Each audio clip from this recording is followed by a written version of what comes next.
Pembawaannya yang kalem dalam mengaji menjadi ciri khas dari ulama muda Ahmad Kaffa Bihi atau yang akrab disapa Gus Ahmad Kaffa. Suami dari Ningsaila Hasina Zamzami ini kini meneruskan syiar agama Islam dari para pendahulunya di Pondok Pesantren Lirboyo Kediri. Putra dari Kiai Haji Abdullah Kaffa Bihi Mahrus ini saat ini rutin menjadi pengajar di beberapa madrasah di pondok pesantren, salah satunya di Madrasah Hidayatul Mubtadiin Lirboyo. Tak hanya itu, ulama muda berusia 34 tahun ini juga sering mengisi pengajian di luar pondok, baik di sekitar Kediri, luar kota seperti Pontianak, hingga luar negeri seperti Taiwan. Selain itu, dosen tarbiyah di Universitas Islam Tribakti Lirboyo Kediri ini juga berdakwah di seminar ilmiah bersama akademisi di kampus. Kalau dalam konsep dakwah itu di dalam dunia pesantren, dakwah itu bukan harus menjadi seorang ahli pidato, bukan harus menjadi seorang pemimpin majelis sholawat, atau bukan harus menjadi seorang pengisi narasumber seminar, bukan. Dakwah kalau para masyayikh itu sampaikan adalah yang penting ilmu kamu bermanfaat. Boh nanti kamu jadi apa, terserah, yang penting bermanfaat. Karena buah daripada kita mencari ilmu itu untuk diamalkan.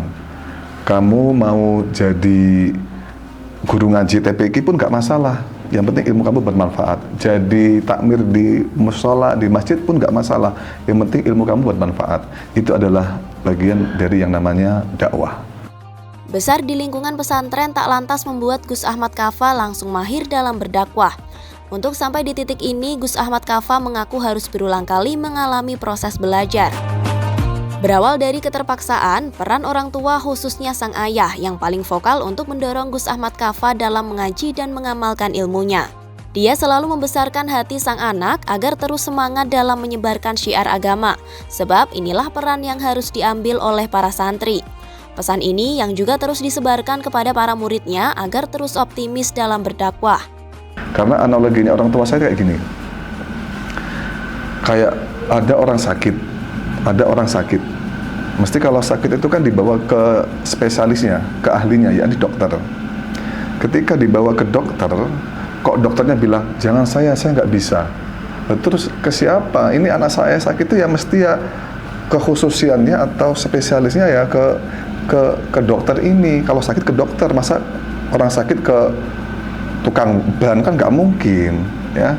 Sama kayak yang imami tahlil, yang tukang ceramah agama misalnya gitu, atau yang pokoknya yang urusan akhirat lah, urusan akhirat.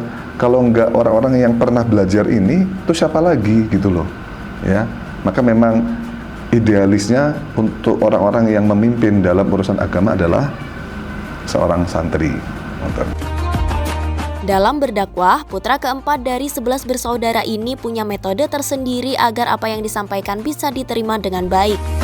Caranya adalah menyesuaikan diri dengan audiens, seperti dari segi humor, bahasa, serta cara penyampaian yang tepat sesuai dengan karakter para jemaah.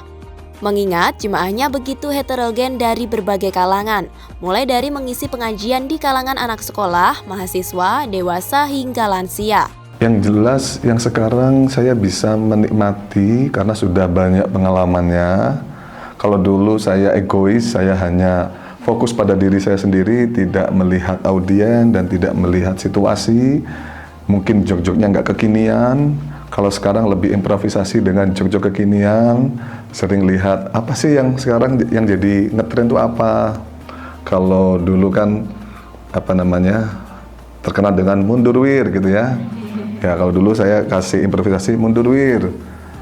Sainganmu orang yang suka ngaji, bukan orang yang suka obrol janji, kan gitu kan juga termasuk bisa, ngerti lah itu. Mulai belajar mengisi ngaji sejak berusia 18 tahun, Gus Ahmad Kaffa selalu mengevaluasi mandiri maupun bersama sang istri usai mengisi ngaji. Hal tersebut dilakukannya agar kedepannya senantiasa menjadi lebih baik lagi.